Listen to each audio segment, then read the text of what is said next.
دنیا میں 4 طرح کے لوگ پائے جاتے ہیں۔ پہلا بندہ وہ جس کو اللہ نے مال بھی دیا ہے، علم بھی دیا ہے، شعور بھی ہے،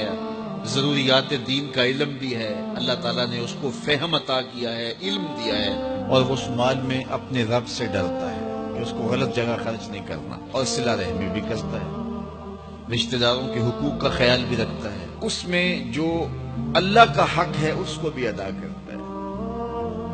صلہ رحمی بھی کرتا ہے، اللہ کا حق ادا بھی کرتا ہے، اور جو ہے وہ اللہ سے ڈرتا بھی ہے، مال کو غلط خرچ بھی نہیں کرتا۔ میرے حضور فرماتے ہیں کائنات میں سب سے افضل شخص دیکھنا ہے تو یہ شخص ہے، کائنات میں سب سے افضل شخص یہ ہے کہ جس کو مال بھی دیا گیا اور جس کو علم بھی دیا گیا، اور وہ گڑبڑ نہیں کرتا، وہ اللہ سے ڈرتا ہے، صلہ رحمی کرتا ہے، اور مال کا حق ادا کرتا ہے، تو یہ سب سے افضل شخص ہے۔ دوسرا وہ شخص جس کے پاس علم تو ہے لیکن مال اس کے پاس نہیں ہے، اور وہ نیت کا بڑا سچا ہے، سچے دل سے کہتا ہے اگر میرے پاس مال ہوتا تو میں فلاں کی طرح عمل کرتا، وہ فلاں کے پاس مال ہے، اس نے مسجد بنوائی ہے، میں بھی بنواتا، اس نے دارالعلوم تعمیر کیا ہے، میں بھی کرتا، اس نے ہاسپٹل بنوایا ہے، میں بھی کرتا، اس نے مخفی انداز سے غریب بچیوں کی شادیاں کی ہیں، یہ کام میں بھی کرتا، اس نے دکھیوں کے کام آیا ہے، مصیبت زدوں کے کام آیا ہے، میں بھی آتا۔ تو وہ کہتا ہے کاش کہ میرے پاس، اور یہ سچے دل سے کہہ رہا ہے، یہ نہیں کہ ہوتا تو پھر یہ اوپر اس میں کہہ رہا ہے ہو تو پھر تیور ہی بدل جاتے ہیں۔ شادی کو نیت ہوتا ہے کہ اگر واقعی اس کو وہ نصیب ہو جائے تو وہ وہی کھڑا نظر آئے،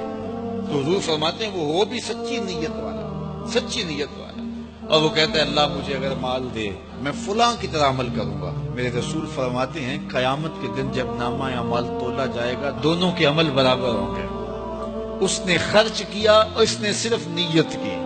تو دونوں برابر کھڑے ہوں گے۔ اس نے مسجد بنائی، دارالعلوم بنائی، اس نے بنایا کچھ نہیں تھا، نیت کی تھا، دیکھو نا علم تھا، علم کی وجہ سے نمبر لے گیا،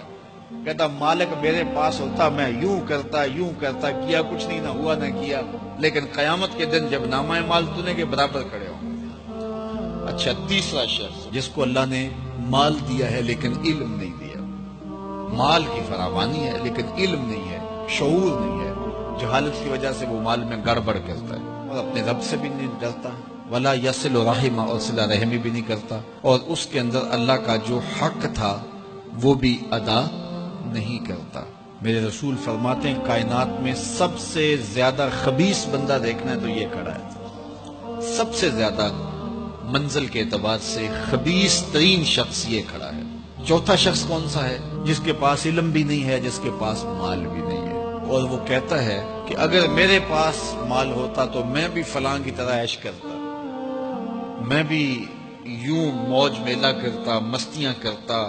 شرابوں کے جام لڑاتا، یوں ناچ گانا کی محفلیں، رقص و سرود کی مجالس منعقد کرتا، میں بھی پھر من کی خوشیاں پوری کرتا۔ تو وہ جہالت کی وجہ سے وہ کہتا ہے کہ اگر میرے پاس مال ہوتا تو میں بھی اس کی طرح عیش و عشرت کرتا۔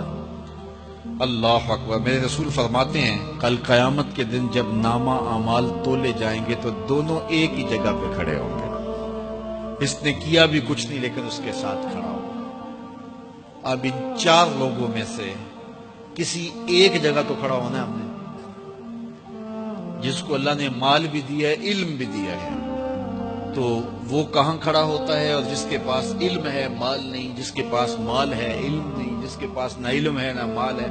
تو ہم میں سے ہر شخص کسی ایک پوزیشن میں تو ہے۔ اب ہم اپنے آپ کو کھڑا کریں اور ساری زندگی پھر وہاں کھڑا رکھیں، خیر کی راہ پہ کھڑا کریں کہ مالک شعور بھی دے، اپنے راستے کے اندر خرچ کرنے کی توفیق بھی دے، مال بھی دے اور توفیق بھی دے، تاکہ میں ان بندوں میں سے ہو جاؤں جن پہ تیری رحمتوں کا نزول ہوتا ہے۔